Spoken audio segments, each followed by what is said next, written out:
time to come back to it at the end. Okay, part 3, key characteristics of proficiency scales. Since, as I mentioned, we have those with the highest intellects and the highest IQs remaining with us at this point, we may be able to go through this really, really fast, okay? What are the key characteristics of proficiency scales that set them apart from other kinds of tests? This, again, will help you decide whether you want to use a proficiency test or not, all right? And that's what I just said. You need to know the difference between proficiency tests and other tests. Here are the 7 things that set them apart. Got those memorized? Ready to take the test? Well, maybe we will. Let me elaborate a little bit on each of those 7 points. Number 1, they represent a geometric progression. What's the difference between a geometric progression and a standard arithmetic progression? It's represented by the fact that as you go up the scale, every step increase becomes increasingly difficult. Can you imagine having steps going into your house or to the 2nd floor where the first step is small but the next step is bigger and the next step is bigger? If you did that, you'd have a geometric progression and you'd get started really fast, but to get to that 2nd floor at the end, you'd be struggling perhaps. Moving from 0 to 1 or novice to intermediate requires a lot less effort, a lot less time than going from advanced to superior. That's what we mean by geometric progression. The ILR scale is often represented with this triangle. So you can see just the amount of language included gets bigger and bigger. But it's even more than this inverted triangle represents. It's actually a 3-dimensional increase. And so sometimes they draw this picture for the ACTFL scale, novice, intermediate, advanced. You can think of this as a giant inverted pyramid, perhaps. Okay, number 2, the scales use threshold rating criteria. Now, I already went into this a little bit. The idea is you have to satisfy all of the criteria at a given level, and there's no compensation. When you give tests for your own students, say you were giving a test that had, say, a vocabulary piece, a grammar piece, and an essay, and they got a grade in those areas, how many grades would you give back to the student? 1? 3? If you gave back a single grade, then you're doing compensatory rating.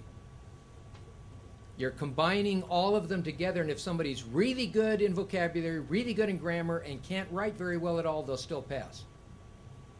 How would you turn it into a threshold system? You give them separate grades in each area, and they could fail or pass each area. In proficiency, you have to meet all the criteria. It's a threshold system, and because of that, it doesn't work for all situations. You might say, but it doesn't show what the student can do. It doesn't show that they have this broad vocabulary. No, it doesn't. It just shows what their performance level is. Okay? Again, if you can see the scale, we talked about things moving in a straight line across. Spikes up into other areas don't count. You have to satisfy the whole level scale. All right? This is the same thing said again, just with other words. Besides threshold, it's non-compensatory. So your total rating could be limited by, let's say your pronunciation is just so bad that no one can understand you. Then knowing a lot of grammar and knowing a lot of words doesn't help in speaking, for instance. Okay, there's the same type of thing for this number scale. Again, you can imagine every student is going to have some kind of profile, and this is most evident when the students have had a non-classroom learning experience. In the classroom, we generally move the students along pretty much in sync, if you will, as they progress in each area. But if someone has been thrown into a learning environment without formal instruction, you can get some very different profiles. Okay, Number 4 out of 7 represents a complex measure of ability. How many statisticians do we have here in the room? 2. Okay, we won't spend much time on this, but if you ever read an article by Lyle Bachman, you need to know that he and I disagree. Lyle Bachman insists that if it's not a unitary trait, a unidimensional trait, it is not a trait. I contend that in cognitive science, cognitive psychology, anytime you're dealing with people, you do not find unitary traits, you find complex traits. This has implications if you're trying to do reliability studies, if you're trying to do validation studies of proficiency tests. All right? So we would say the ILR scale, the ACTFL scale, cannot be represented by a one-dimensional model. This also has implications for the question that was asked, what does it mean to pass a proficiency test? How can you set cut scores on a proficiency test? It's more difficult if you have multiple cut scores, and it's especially difficult if you have a complex scale, which is what we have. Okay. Even though you're not cognitive psychologists, I bet most of you have heard of Bloom's taxonomy. It's the original one. There's enhancements been made. There are other versions. But have you ever thought about the relationship between this multidimensional cognitive development scale and language? I have a quote from 1845 where John Taylor advises people, if you're going to go abroad, you should learn another language so you don't look like a fool. And what was he referring to? You may be the smartest person in the world, but when you get in that society, if your language limits what you can do, that is interpreted as having limited cognitive abilities. Just the way it is. There's this relationship. So I've hypothesized even this kind of a relationship between overall cognitive development and language development. How many years does it take us in our first language and in the school system until we are ready to do these kinds of functions, synthesis of concepts, produce, comprehend abstract ideas, discuss hypothetical situations? Can you do that after 4 years of elementary school? No. And you don't have the language to do it either. So as there's maturation of your cognitive skills, your language skills are reinforced. And the goal out of college is you're going to be up here at the top. Okay, another aspect of proficiency scales and ratings is they are Gutman scales. Simply put, that means that if you have earned a rating of superior or 3, that means you can also do all of the things at 2 or advanced and 1 or novice and 0 or novice, intermediate or novice. So you can't be a 3 unless you can also do those other elements. What would you call someone who's just excellent in using the language about his or her hobby, but nothing else? Yeah, in ACTFL they call, or in the ILR, they call them a hothouse special. What does that mean? It's a plant that can exist inside the hothouse, inside the greenhouse, and does fine there, but when you take them out into the real world, they wither and die. Okay?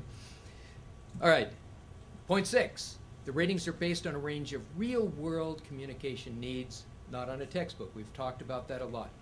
They cannot be assigned based on one's knowledge of a textbook or on your ability to do a specific job. Although some people try. And that gets quite confusing because they apply the labels or the ratings even though the contexts are quite limited. Okay, last point. They assess unrehearsed abilities.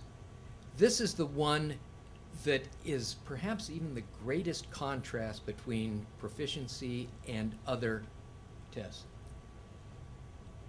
I was at a meeting in Europe where one of the presenters showed some interviews that were at the level 2 and level 3 area where the person had to defend a position on a hypothetical situation, come up with a rationale, and then present it in a logically developed, culturally appropriate sequence. And sitting next to me was a fellow who had been the official translator of the original CEFR from English to German. And he turned to me and he said, "How long did you give them to prepare for that question?" Because it was just in this flowing interview. And I said, "No, the person had no idea that question was coming. This is what they were expected to do on the spot." And he found that to be incredible, because his experience had been with performance testing where there was always a rehearsal and familiarity. In fact, he was not quite sure whether he should believe me, and he went around asking other people whether, and they all gave the same answer. Okay. Proficiency indicates transferable skills, not just rehearsed performance and familiarity. And if you read the definitions of proficiency in the CFR, that's probably where we have the greatest conflict in how we interpret proficiency across the oceans. Okay, combination of these characteristics make proficiency ratings consistent and reliable. I mean, these aren't decisions made just arbitrarily. They're, I bet nobody in the room has ever heard of STANAG 6001. It is the NATO proficiency rating scale. You can find it online. It was just updated 2 years ago, I think. But I did a little experiment to validate that scale. The one advantage of that scale is it clearly has what is the task to be performed, under what conditions, and how well.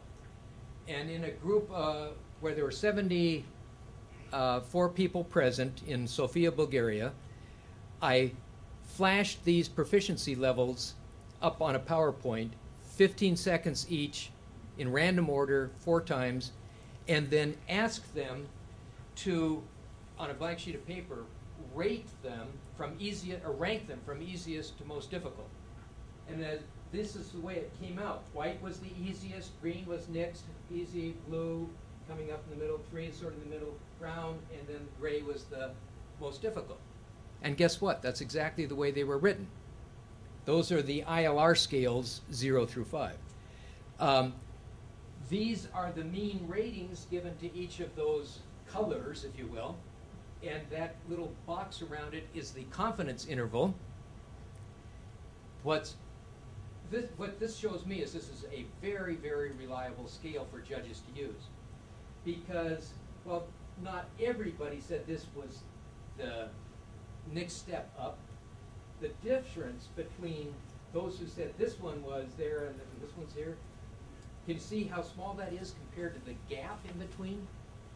By the way, of these 76 people, I forget exactly, but well over 60 were non-native speakers of English, and they were doing this task in English with this quick rotating. So I thought that was of prompts, so I thought it was pretty good. Okay, and in part 3, hey, that went pretty fast, right? Questions we ought to capture at this point. We just went through these characteristics of proficiency scales. Anything, or should we move on? Okay, I'm going to move on.